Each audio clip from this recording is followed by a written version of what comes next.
एक सेठ और सेठानी रोज सत्संग में जाते थे।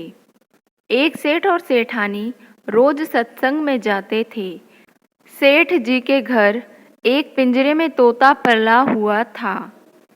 तोता एक दिन पूछता है कि सेठ जी, आप रोज कहाँ जाते हैं? सेठ जी बोले कि सत्संग में ज्ञान सुनने जाते हैं। तोता कहता है, सेठ जी, संत महात्मा से एक बात पूछना कि मैं आज़ाद कब होऊंगा? सेठ जी सत्संग खत्म होने के बाद संत से पूछते हैं कि महाराज, हमारे घर जो तोता है उसने पूछा है कि वो आज़ाद कब होगा। संत जी ऐसा सुनते ही बेहोश होकर गिर जाते हैं। सेठ जी संत की हालत देखकर चुपचाप वहाँ से निकल जाते हैं। घर आते ही तोता सेठ जी से पूछता है कि सेठ जी, संत ने क्या कहा? सेठ जी कहते हैं कि तेरी किस्मत ही खराब है, जो तेरी आज़ादी का पूछते ही वो बेहोश हो गए। तोता कहता है, कोई बात नहीं सेठ जी, मैं सब समझ गया। दूसरे दिन सेठ जी सत्संग में जाने लगते हैं। तब तोता पिंजरे में जानबूझकर बेहोश होकर गिर जाता है। सेठ जी उसे मरा हुआ मानकर जैसे ही उसे पिंजरे से बाहर निकालते हैं तो वो उड़ जाता है।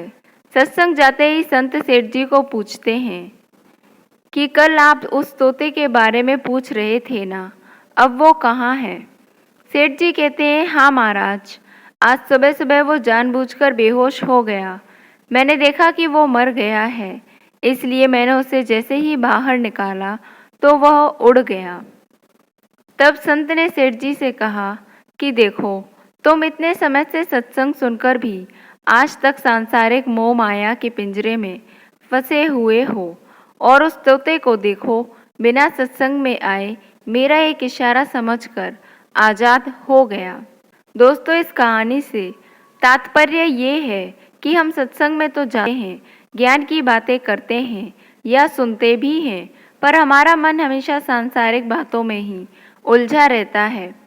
सत्संग में भी हम सिर्फ उन बातों को पसंद करते हैं जिससे हमारा स्वार्थ सिद्ध होता है, जबकि सत्संग जाकर हमें सत्य को स्वीकार कर सभी बातों को महत्व देना चाहिए, और जिस असत्य, झूठ और अहंकार को हम धारण किए हुए हैं उसे साहस के साथ मन से उतार कर सत्य को स्वीकार करना चाहिए।